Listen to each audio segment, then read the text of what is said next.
ایک چور بہت عمدگی سے چوری کرتا تھا اور سارا مال غریبوں اور ضرورت مندوں میں بانٹ دیتا۔ کچھ وقت گزرا تو اس نے چوری سے توبہ کی اور گمنامی کی زندگی بسر کرنے لگا۔ ایک روز اچانک ایک عورت روتی ہوئی آئی اور کہنے لگی کہ بیوہ عورت ہوں، جوان بچی کا ساتھ ہے، کمانے والا کوئی نہیں، کچھ مدد کرو کہ عزت سے بچی اپنے گھر کی ہو جائے۔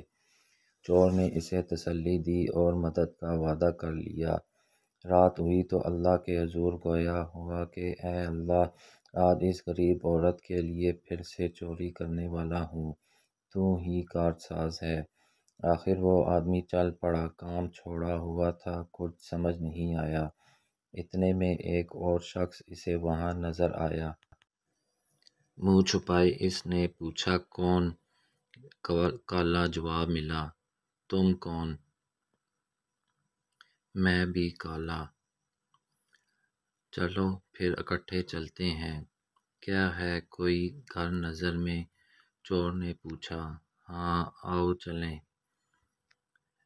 یوں اس اجنبی کی رہنمائی میں ایک گھر میں داخل ہوئے۔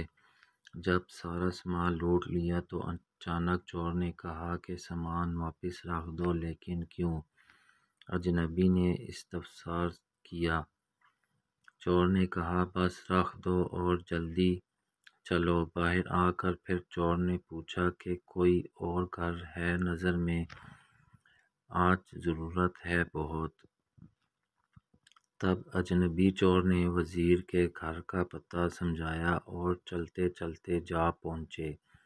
سب مال سمیٹا۔ اجنبی کہنے لگا کہ وزیر کی بیٹی کی شادی ہے تو مال و زر خوب ہے۔ چور نے سامان وہیں پہ چھوڑا اور اجنبی کو لے کر باہر آ گیا اور اصرار کیا کہ کوئی اور گھر دکھائے۔ آخر اس اجنبی نے کہا کہ اب تو ایک آخری بادشاہ کا محل ہی بچا ہے، اگر کہو تو وہیں پہ چلتے ہیں۔ چور نے حامی بھر لی۔ اب وہ دونوں بادشاہ کے محل میں پہنچے۔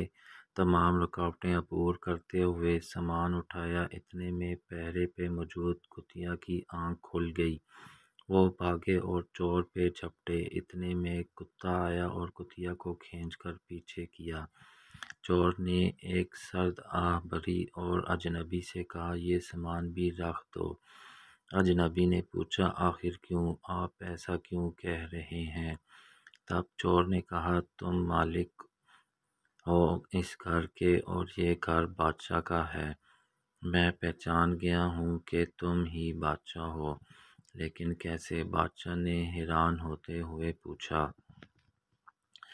کتیا مجھ پہ بھونک رہی تھی جب کہ کتا اسے ہم سے دور لے گیا، یہ کہتے ہوئے کہ جب مالک خود چور کے ساتھ ہے تو تمہیں کیا تکلیف ہے؟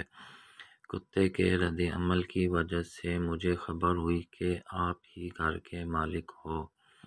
بادشاہ نے اس چور کو اپنے پاس بٹھایا اور کہا قبلہ اب باقی معاملات بھی بتا دیں کہ پہلے گھر سے سامان کیوں واپس کیا؟ بات دراصل یہ ہے کہ سامان کھنگالتے ہوئے میرا ہاتھ وہاں پہ موجود نمک کی بوری پہ پڑ گیا اور وہ ہاتھ چکھنے کی غرض سے میں نے چاٹ لیا۔ اس طرح اس گھر کا نمک خوار ہو گیا۔ عالی جاں میں چور ہوں لیکن نمک حرام نہیں ہوں، اس لیے اس گھر کا سامان لٹا دیا۔ اگلا گھر وزیر کا تھا لیکن اس کی بیٹی کی شادی تھی۔ بیٹیاں تو سب کی سانجھی ہوتی ہیں، غریب کی ہوں یا وزیر کی، تو میرا دل نہیں مانا کہ ایک بیٹی کا حق دوسری کو دے دوں۔ میں چور ہوں مگر غیرت مند ہوں۔ باقی صورتحال آپ کے سامنے ہے۔ بادشاہ اس چور کے کردار کی مضبوطی سے متاثر ہوا اور صبح سب کے سامنے اسے انعام و اکرام اور مطلوبہ ساز و سامان سمیت رخصت کیا۔ چور نے برائی چھوڑنے کی نیت کی اور خدا نے اسے اس گناہ سے بچا لیا۔ جو خدا کی راہ ایک قدم بڑھتا ہے وہ بندے کی طرف 10 قدم بڑھاتا ہے۔ جزاکم اللہ خیرا۔